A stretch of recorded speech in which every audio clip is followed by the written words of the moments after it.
아파트 사시는 분들 요즘 택배 때문에 좀 속상하셨던 경험 아마 있으실 것 같아요. 네, 그렇죠. 아이들 안전 때문에 그 택배 차량 지상 출입 막으면서 뭐랄까 기사님들하고 갈등도 생기고 맞아요. 또 문 앞에 놓아둔 택배가 그냥 휙 사라져서 당황스러울 때도 있고 들어보셨거나 아마 직접 겪으셨을 수도 있고요. 네, 특히 그 비대면 배송이 이제 거의 필수가 되면서 이런 문제들이 더 자주 보이는 것 같습니다. 배송하시는 분도 받는 주민들도 다 불편한 상황인 거죠. 그래서 오늘 당신과 함께 좀 깊이 살펴볼 자료들이 바로 이 문제를 풀기를 위한 아이디어, 아파트 물류센터에 관한 것들입니다. 아, 네. 이게 뭐 블로그 포스팅부터 시작해서 꽤 구체적인 사업 계획서, 또 국내외 비슷한 사례 분석까지 좀 다양하게 모아봤어요. 흥미롭네요. 이 자료들 보면서 이 센터라는 게 도대체 뭔지, 그리고 이게 정말 우리 아파트 골칫거리를 해결해 줄 수 있을지, 뭐 현실성은 있는 건지 한번 제대로 파헤쳐 보죠. 좋습니다. 자료들을 쭉 보니까요. 현재 문제 상황이 생각보다 심각하더라고요. 네, 그렇죠. 그 차 없는 아파트 있잖아요. 여기서 택배 차량 진입 막으면서 수런이나 남양주 같은 곳에서 택배 대란 이런 일도 있었고 네, 뉴스들도 많이 나왔었죠. 심지어 화순의 한 아파트는 기사님한테 출입카드 비용으로 10만 원을 요구했다는 그런 내용도 있더라고요. 아, 정말요?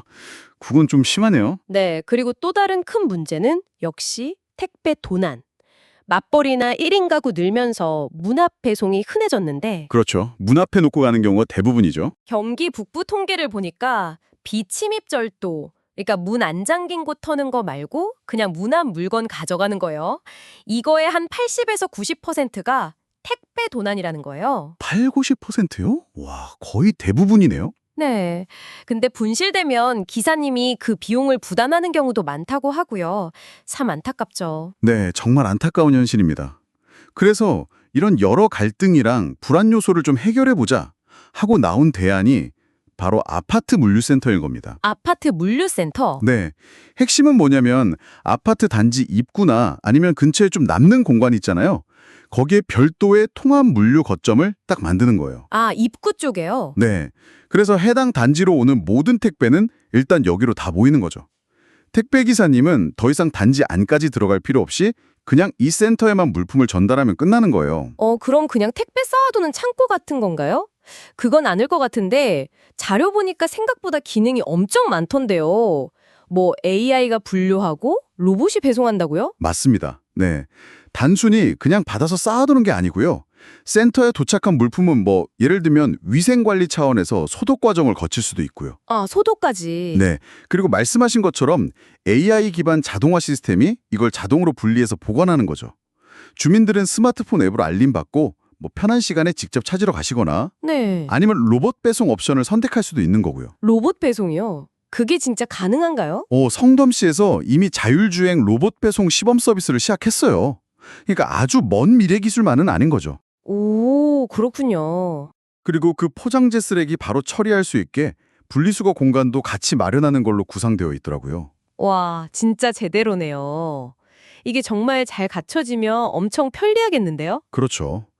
이게 만약 성공적으로 도입되고 잘 운용된다면 뭐 여러모로 긍정적인 효과를 기대해 볼 수 있습니다. 예를 들면 어떤 것들이 있을까요? 일단 주민 입장에서는 도난 걱정 없이 안전하고 편리하게 그것도 24시간 언제든 택배를 받을 수 있다는 게 크죠. 아, 24시간 운영이군요. 네.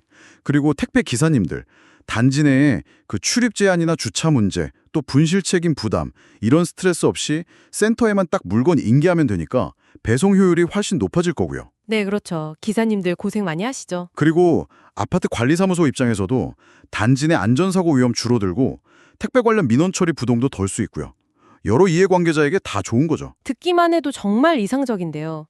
근데 이런 시스템 만들려면 비용이 어마어마할 것 같은데요.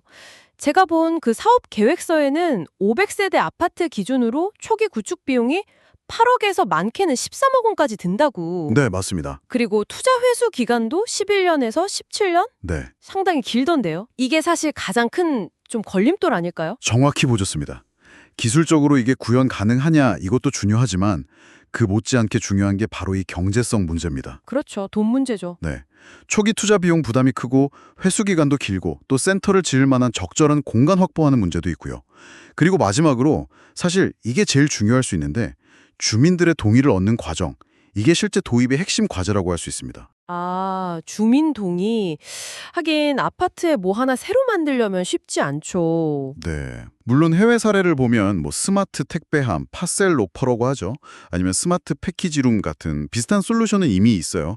있긴 한데 네. 오늘 저희가 살펴본 이 아파트 물류센터 아이디어는 단순히 보관 기능을 넘어서서 아까 말씀드린 로봇 배송이라든가 위생관리, 또 폐기물 처리, 심지어는 실버 택배처럼 지역 노인 일자리 창출 가능성까지 포함하는 뭐랄까 좀 더 통합적인 접근이라는 점에서 독창성이 좀 엿보이는 것 같아요. 그렇군요. 확실히 그냥 보관함 수준은 아니네요. 네. 그럼 정리해보면 아파트 물류센터는 이 늘어나는 택배 수요랑 기술 발전이라는 시대 흐름 속에서 아파트 내 택배 관련 갈등, 불편함 이런 것들을 좀 해결해 보려는 상당히 구체적이고 혁신적인 제안이다. 이렇게 볼 수 있겠네요. 맞습니다. 기술적으로는 점점 현실 가능성이 높아지고 있는 것 같은데 결국엔 이 경제적인 부분하고 주민 합의라는 현실적인 과제를 안고 있는 거고요. 네, 그렇죠. 딱 그 두 가지가 핵심인 것 같습니다. 그래서 이 아이디어를 접한 당신의 생각은 어떠신가요? 만약 당신이 사는 아파트에 이런 센터를 만든다고 하면 어떤 점이 가장 기대되세요? 아니면 반대로 좀 우려되는 부분은 없으신가요? 그리고 여기서 한 걸음 더 나아가서 생각해 볼 질문은 이거인 것 같습니다. 이런 아파트 단위에 어떻게 보면 작은 물류 혁신들이 계속 모인다면 이게 개별 단지를 넘어서서 우리 도시 전체의 어떤 물류 시스템이나 교통 환경에는 또 어떤 변화를 가져올 수 있을까? 이것도 한 번쯤 고민해 볼 만한 흥미로운 지점인 것 같네요.